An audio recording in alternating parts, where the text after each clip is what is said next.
Today at the shop, we are not at the shop. We're on the road. We're on the road to take a look at what I would consider a barn find. It's a 1978 CJ7 Jeep. It is not currently running, but it was running when it was parked nearly 20 years ago. And I would say more than 20 years ago, because that's when it was expired. And the person that owned it, I think they passed away close to 5 or so years ago. But the person that owned it, from what I can tell or what I understand, loved this Jeep a lot. So he took a lot of time, energy, and care into building it. And it's really more, it looks kind of like a factory build, so there's nothing on it as far as mods go. But he cared about it in a way that it continued to run through the years. And I'm excited for this project. I think it's going to be a fun one. The guy that purchased it is not really interested, from what I can tell, into like modding it. So really what we're going to be looking at doing is, I guess, a small rescue, if you would. Get it back to the shop, get all the fluids changed out, change out any mounts that look destroyed or broken, take a look at the ignition system, see if we can improve on it, the carburetor, gas tank, fuel filter, lines, you name it, all that little stuff that would like cause you a headache whenever you go to drive it is what we are going to take a look at, and we are going to solve. And once we get all of that stuff done and squared away, we're going to go ahead and ship it out to him, and hopefully he gets to love it and enjoy it just as much as the previous owner before him. But for now, we're on the road. It's about 44 degrees, partly cloudy. It actually looks like there's a fire going on somewhere around here. But it's not too bad of a day to throw a Jeep on a trailer and get it home. So this should be a good little day. I'm excited. Hopefully I've got help whenever I get back to the shop. I know that there's going to be some people there to help me load it, but whenever I get back to the shop, I'm kind of curious if someone's going to meet me back at the shop to help me unload. Because normally whenever I do these kind of jobs by myself, they are, I don't want to say worse vehicles, but they're not really worth anything. So I always just kind of push them off the trailer, and my driveway is kind of long, so it can just roll. But this one, it would be nice to have someone sitting in the seat whenever I push it off, so that way they can kind of aim it and hit the brakes if it gets too close to anything kind of scary. But I guess we'll cross that bridge when we get there. For now, we're just enjoying this drive.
All right, we made it.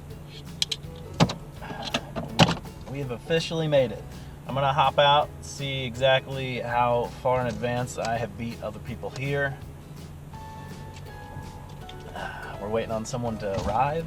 So once they arrive, we'll get get the garage door popped open, take a look at what, the Jeep and everything, look it over, see what it looks like, see how hard it's going to be to get out, and then go from there. But we made it, so let's see what we're in for.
Okay, well, that was lovely. The Jeep's loaded up. Took quite a bit longer than what I anticipated, which is pretty typical. The rear end brakes were locked up pretty severely, so we drug it out of the garage, got it out. Once we got it out, got it jacked up, and pulled the wheels off, and then hit it with a hammer, beat the brakes free, and then once it rolled, we pushed it up to the trailer, and then used a come along to get it the rest of the way up and onto the trailer and secured. So it's on the trailer and on our way back, so that's good. And hopefully they are going to meet me at the shop, so that way we can get it unloaded. Because if I have to unload this on my own, I'm not going to be excited about it. I like the brakes on this trailer. I actually kind of do like the brakes on this trailer. The Jeep's clean though. Jeep's fairly clean. I didn't know this at the time, but I believe that the Jeep was involved in some kind of accident in its past. Because the first time I saw it, they said that the fenders were fiberglass replacements, and I was like, oh, that's fun, that's cool. And I just assumed for rust or whatever. But I was crawling around underneath it, and the floor pan is fiberglass as well. So I don't know. The more you know. So maybe the entire body is fiberglass.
All right, we've made it back to the shop.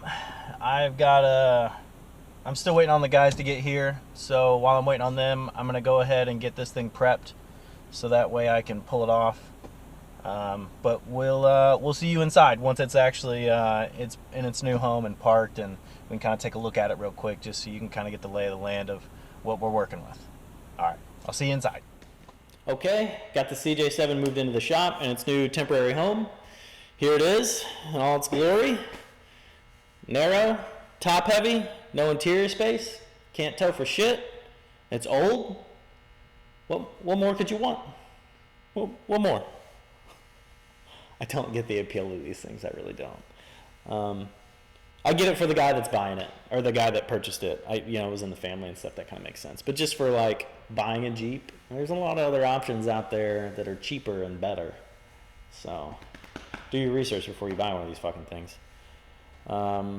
It's got a 304 5-liter. I want to say 4.9 5-liter. I bet they'd call it a 5. Ugh.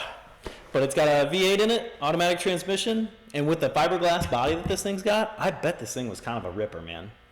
I'd like to fire it up, but the oil has been sitting for 20 years, so I don't want to do that yet. So I'm going to get the oil changed out, look at the ignition system, and check on my fuel, and then see what I can do to actually get it fired up.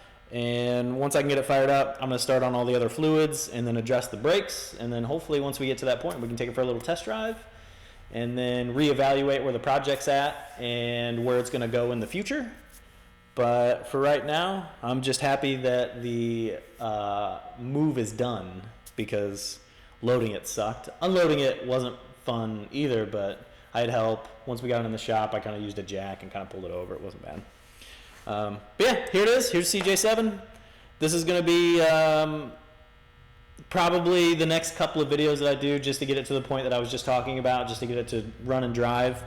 And then I'll be back on my probably my Xterra trailer that I'm building. Probably get back into the VK truck. That's been neglected like crazy, so that stuff's coming up, but I've got to get this shit out of my way. I've got my Continental over there. That's at least mobile, but I need to do a little bit more brake work to it before I'm happy with it. So probably some Lincoln Continental stuff coming up soon. But for today, this is it. I'm glad that this is over with. It was a long day. So thanks, guys, and take care.